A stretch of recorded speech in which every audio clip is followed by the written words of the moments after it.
Welcome back to another episode from your boys over at the Buffalo Happy Hour on the Whiskey Talk channel. Today we have a little bit of a different episode for you. We're going to answer some questions that you're probably searching on Google. Do people ever use Ask Jeeves anymore? I don't think so. I think You they think realized. Ask Jeeves know more about whiskey than Google does? Yeah, I think asking a weird butler questions didn't make sense when Google already existed to the extent that it did. But anyways, I feel like Ask Jeeves, a butler, would know more about whiskey than some nerd that runs Google. Maybe. However, I did do just a quick little search to figure out, what were some of the generic questions that would be asked when it comes to bourbon and scotch. So Scotch will be next week, friends. We'll run through those. We'll kind of answer some of them based on our knowledge that we do have. And then we'll have fun with it because there's some questions here that will generate a little bit of conversation. So, what's the most asked question on Google right now when it comes to bourbon? I don't know the answer to that. I'm saying, what's number one, bro? Oh. Well, it's not I'm that. I'm volleyball setting you up, bro. That was a shit volleyball setup. That was a perfect one. No, you it wasn't. Grass. I literally didn't even know we were playing volleyball. Where is bourbon Mike, made? what is the most asked question on Google? We restarted. We weren't recording. What is the most asked question on Google right now? Why do I sit next to Derek is the most asked question. So anyways, where is bourbon made? Well, I'll answer that one. Bourbon's made in the goddamn United States of America due to an amendment. It's a rumor and a myth now that states that bourbon has to be made in Kentucky. It doesn't. They made an amendment. As long as it's 51% corn and it follows the other specific guidelines for bourbon and you are inside the continental United States, you can make bourbon. Okay? It's good for you. It's great. And fun note to add, keep a little feather in your cap if somebody does ask you, corn is grass. You heard that right, and you heard it here. Corn is a type of grass. Okay? Think about that for a second. So from a bourbon perspective, what Mike is trying to get at is bourbon has to be made with 51% corn. So as long as you have 51% corn in your mash bill and you distill it within the United States, it can legally be called bourbon. There's no age requirements on that, which is also another myth.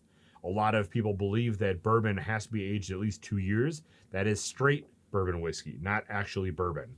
There's an old quote that said an individual can go to a distiller or a still, take a little bit of whiskey or distilled spirit from that is made from 51% corn, fill up a little tall or a very small wooden thimble, an oak thimble that is new charred thimble, bring it over, take a sip of it. He actually took a sip of bourbon because all it does is have to touch new char oak barrel and it's actually considered bourbon. So, myth busted. We should be myth busters, bro.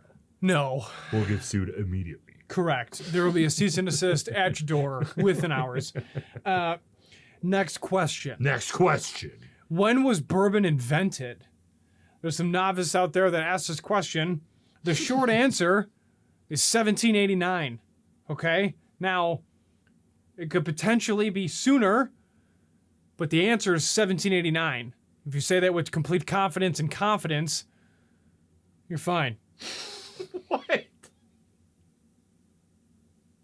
If you say that with confidence and confidence, what does that even mean? It means you got to double up. Because I'm sure some snob out there who thinks I know everything about whiskey is going to sit there and be like, actually, and you're going to just get super aggravated. So what's 1789? It's a year. Well, obviously, but what's important from that year that it was invented? Oh, a few things.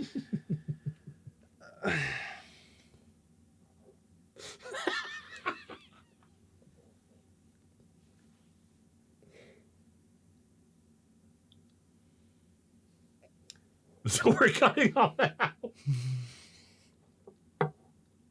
Don't ask that question. The answer is 1789. It really all comes down to when it was legally invented. They've been making bourbon for years before that. I mean, you can date distilling in the United States back forever. But when it was legally called bourbon, 1789, they say it's from Elijah Craig. That's all myth and folklore and everything like that. Nobody really knows the true definition of when an actual bourbon distillate was made. But for all intents and purposes, $17.89. Next question. Next question. How do you proof down bourbon? Ooh, this is a good one. So bourbon itself has to enter the barrel at 125 proof. Now, that being said, not all bourbon is 125 proof, obviously, because all of our esophaguses would have cancer in them because we're just getting... Relax, we're not doctors.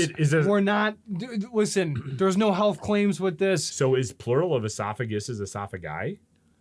Like, if we're talking about both of our esophaguses... way too smart for me.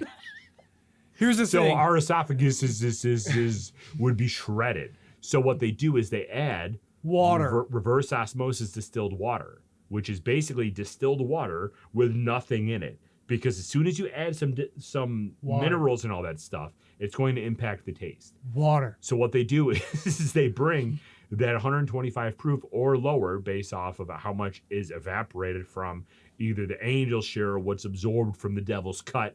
They bring that down to whatever they feel like is the appropriate proof that tastes the best. So what they do is they bring it down with reverse osmosis distilled water, and they give it to you at their preferred proof point of what they feel like is the best way to enjoy their product. Now, of course, you can add some water yourself. You can add some ice yourself. Just note that as soon as you add some water or you add some ice, you're also diluting it down to a lower proof. So if you have an 80 proof whiskey and you add 1 ounce of water, it's going to bring it down quite a bit from that original 80 proof down to like a 70 proof. I think like 1 ounce is every 10 proof. Could be wrong on that. Don't fact check me. Something obnoxious. Next question. Next question. What's the difference between bourbon and whiskey?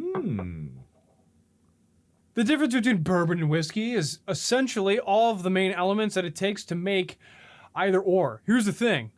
Bourbon's bourbon. Bourbon is whiskey. Not all whiskey's bourbon. Okay? So, it also depends if there's an E in there.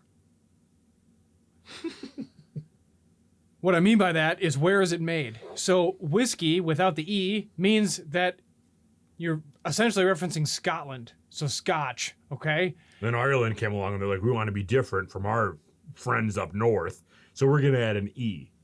And then same with the US. We also added the E. So that's pretty much the difference between bourbon and whiskey. Bourbon is whiskey. Not all whiskey is bourbon. So whiskey just means that you make it with cereal grains. The term whiskey comes back all the way to Latin, Gaelic. aquavite, and then they changed it. They translated it in Scotland and in Ireland in Gaelic terms to uskabeth, which translates when you've shortened it up as uska and then usk and then whiskey. That's how it all translated. My Gaelic's all off. I'm Italian. He's Irish, but we don't know Gaelic. But that's how it actually ended up termed to be whiskey. It also means water of life. Yeah, so whiskey just means the fact that you made it with cereal grains and you distilled it and you put it in something wooden, and then now here we are. Here we are. So basically, like Mike was saying, it's that rectangle square situation. All bourbon is whiskey, but not all whiskey is bourbon. So take that, put that in your pipe and smoke it, you know? Now and if it's peat, God bless. Now here's a very random... What if you put peat in a pipe? No thanks. Pipe the pickled pepper. You'll probably be single forever. Here's a random Google question that came up regarding bourbon. Can you make bourbon at home? Technically, sure. Pending licenses and a lot of capital, because it's not going to be cheap.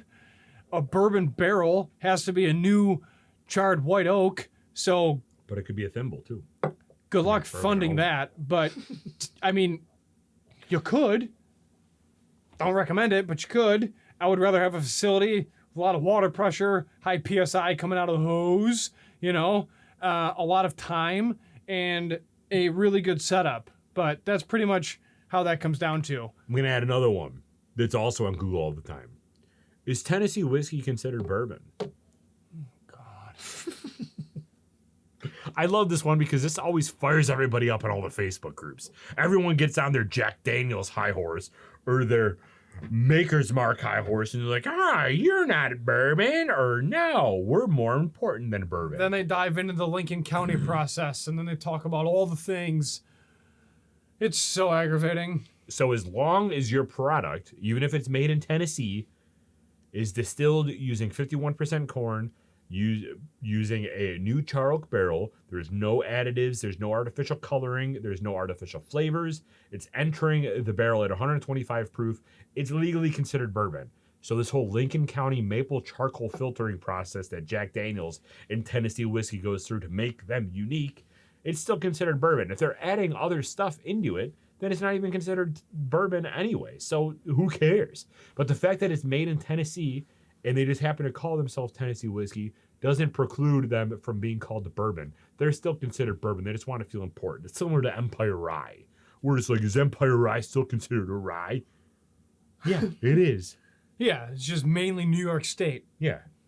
Tennessee isn't even that special. They don't source all their grains from Tennessee. All right, calm down. Tennessee is such a dumpster. Anyway. You're getting so annoyed. It's fine. All right, everybody. Next week, we're going to talk about Scotch. If you found this interesting, please subscribe, like, and comment to the video. Just realize we're not the end-all, be-all. We're just two humble dudes that like whiskey, and we like to talk about it. We want to educate all you on the proper whiskey knowledge. So if there is something in the future that you feel like we should dive into with our extensive knowledge being certified bourbon stewards, then you can definitely comment down below on future video ideas, because this is what we're here for. And relax with all the negative comments, because it's not like we know it all, okay? Well, he talked about the Lincoln County process. Technically, chill out. And all those fake bots, just go away. Yeah, no somebody commented on a skincare routine. All right, take a step back, bro. That hurt. Anyway, thank you everybody for tuning in to today's educational episode of Whiskey Talk with your boys, the BHH. We appreciate you, and we still remind you, even though this is our second channel, to always drink responsibly, be a good person, and Michael. Do not litter. We're out. Yeah!